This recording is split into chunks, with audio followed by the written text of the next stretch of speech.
장애인 문화복지신문 제508호 제16면 기사입니다. 경기도지체장애인협회 경기도건축사회 업무협약 체결. 경기도 내 장애인 편의 증진과 무장애 환경 조성을 위해 두 기관이 손을 맞잡았다. 4. 경기도지체장애인협회, 경기도장애인 편의증진기술지원센터와 경기도건축사회는 12월 17일 화 경기도건축사회 회의실에서 업무협약을 체결했다. 이번 협약은 양 기관이 상호 신뢰를 바탕으로 협력체계를 구축해 장애인 편의 증진과 무장애 환경 조성은 물론 경기도 건축문화 발전 등 공익적 가치 실현에 기여하는 것을 목적으로 한다. 양 기관은 협약을 통해 장애인 등 편의법에 대한 법령 해석 지침을 공유하고 편의시설 설계 기준 도서 발간, 건축사 실무교육 및 상담 소통 창구 마련 등을 추진함으로써 건축 현장에서의 실질적인 편의시설 품질 향상을 도모할 계획이다. 또한 경기도 장애인 편의증진기술지원센터 연구소에서 진행 중인 경기도 광역 내 찾아가는 편의 증진 교육에 대해 협력하고 건축설계사 기술지원센터 시공사가 연계하는 사전 집체교육 체계를 구축해 인력 시간 예산 낭비를 최소화할 예정이다. 특히 두 기관은 경기도 내 지역 건축사협회와 기술지원센터 간 업무 불편 해소를 위한 심의위원회 발족의 뜻을 모았으며 이를 통해 상호 간 업무 협의 시간을 단축하는 등 현장 중심의 협력이 한층 강화될 것으로 기대를 모으고 있다.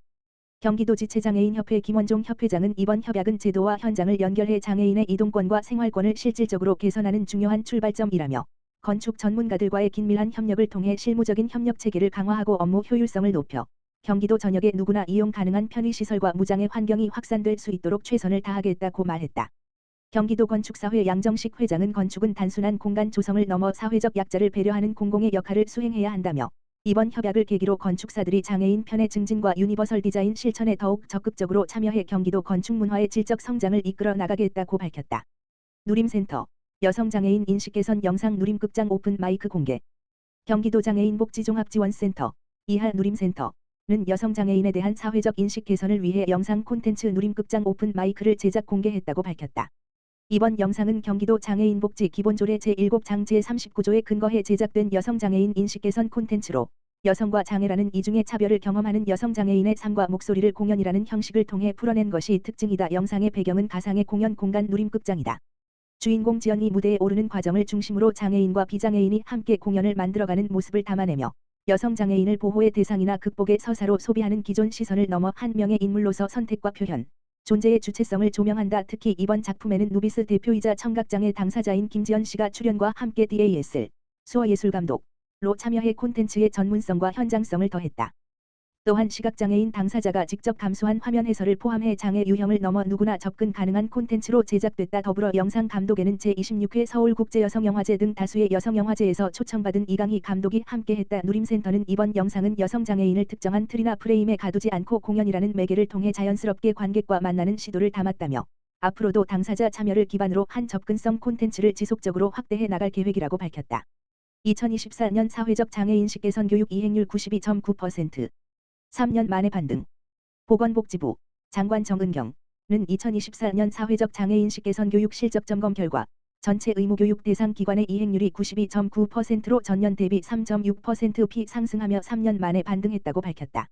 이는 2021년 이후 지속되던 하락세가 전환된 것으로 점검 관리 체계가 현장에서 점차 안착하며 제도가 다시 안정적인 흐름을 회복하고 있는 것으로 평가된다. 2024년 사회적 장애인식 개선 교육 의무 대상 46,108개 기관 중 42,851개 기관이 교육을 완료하였다. 기관 유형별로는 각급 학교, 유형 B, 각 98.9%로 가장 높은 이행률을 보였으며 공직기관 단체, 유형 A, 각 95.6%, 어린이집 유치원, 유형 C, 이 90.3%로 나타났다.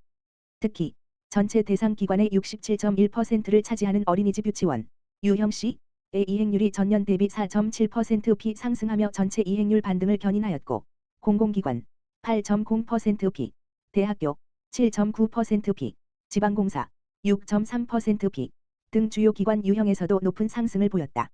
다만 이번 점검에서 미입력 시스템 미가입 81.9%, 대면교육 미실시 16.4% 등 사유로 총 3,257개 기관이 부진기관으로 확인됐다. 이 중 관리자 특별교육까지 미이수한 기관은 1,797개소로 공직기관 단체 8개소, 각급 학교 22개소, 유치원 248개소, 어린이집 1,499개소로 나타났다. 차전경 장애인정책국장은 장애인식 개선 교육은 사회적 편견과 차별을 줄이고 포용적인 사회 환경을 조성하기 위한 핵심 제도로 교육 이행률이 3년 만에 반등한 것은 현장의 인식과 참여가 개선되고 있다는 의미 있는 변화다라며 앞으로도 부진 미이수 기관에 대해서는 사전 안내를 강화하고 행정적 지원을 확대하여 모든 기관이 책임 있게 교육을 이행할 수 있도록 지속적으로 관리하겠다라고 밝혔다. 사회적 장애인식 개선 교육은 장애인복지법 제25조 및 같은 법 시행령 시행규칙에 따라 국가기관, 지방자치단체, 공공기관, 각급 학교, 유치원 어린이집 등이 매년 의무적으로 실시해야 하는 법정 교육이다. 기관장은 직원, 학생 등 구성원의 장애인권 감수성을 높이고 장애에 대한 편견과 차별을 해소하기 위해 연 1회 1시간 이상 교육을 실시하고 그 결과를 보건복지부 장관에게 제출해야 한다. 보건복지부는 교육 실적을 종합적으로 점검해 부진기관을 선정하고 필요시 관리자 특별교육을 통해 제도에 대한 이해를 높여 기관의 적극적인 교육 이행을 지원해왔다. 앞으로도 교육 실적을 체계적으로 점검하는 한편 현장 수요를 반영한 교육 콘텐츠의 질적 개선과 대면 교육 내실화를 병행하여 제도의 실효성을 높일 계획이다. 이를 통해 장애인과 비장애인이 함께하는 포용사회 구현을 지속적으로 뒷받침해 나갈 방침이다. 발달장애인 돌봄 인력 심화 교육 종료. 현장 중심 전문성 강화의 기반 마련. 경기도 장애인 복지종합지원센터, 이하 누림센터는 발달장애인 맞춤 돌봄 인력을 대상으로 운영한 최중증 발달장애인 돌봄 인력 전문교육 심화 과정을 지난 15일 마무리했다고 밝혔다. 이번 교육은 도전 행동, 의사소통 어려움, 감정 소진 등 돌봄 현장에서 빈번하게 마주하는 문제를 다루기 위해 마련됐다. 발달장애인 돌봄 현장은 높은 전문성이 요구되지만 이를 충분히 배우고 연습할 수 있는 교육 기회는 많지 않다.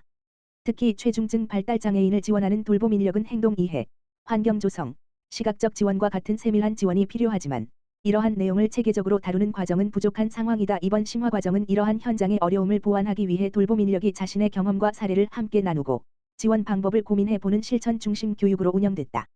이론 설명에 그치지 않고 각자의 현장에서 바로 활용할 수 있는 방법을 정리해 보는 데 초점을 두었다. 교육은 그룹 워크숍과 개별 코칭으로 진행됐다. 그룹 워크숍에서는 도전 행동에 대한 이해와 팁 기반의 지원 방법, 의사소통 지원과 윤리관계 감정관리를 주제로 한 워크숍이 진행됐으며 참여자들은 실제 사례를 바탕으로 상황을 살펴보고 대응 방법을 함께 고민했다.